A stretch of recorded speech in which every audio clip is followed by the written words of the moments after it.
Bilal Kasami nga Vlene quajti deklarat të përshpejtuar prononcimin e ministrit të marrëdhënieve ndërmjet bashkësive Ivan Stojlković, i cili deklaroi se do të propozojë që të shkarkohet drejtori i inspektoratit për përdorimin e gjuhëve Arsimi Drizi, pasi ky i fundit në konferencë për shtyp nuk foli edhe në gjuhën maqedonase. Kasami tha se propozimet për shkarkime i bëjnë po të njëjtat parti që propozojnë edhe emërimet. Emërtimet e funksionarëve bën me propozimet të partive të cilat i emrojnë dhe është marrëveshje koalicionit. Mendoj se është ndoshta një deklaratë e përshpejtuar, sigurisht që gjithë procesi i bashkëqeverisjes është në bazë të marrëveshjes për bashkëqeverisje të partnerëve të koalicionit.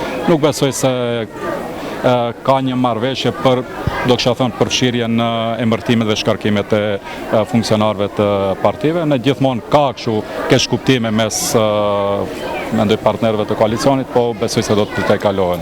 Unë besoj se propozimin e emërimit dhe shkarkimit e bëjnë partitë të cilat i bëjnë propozimet edhe për shkarkim.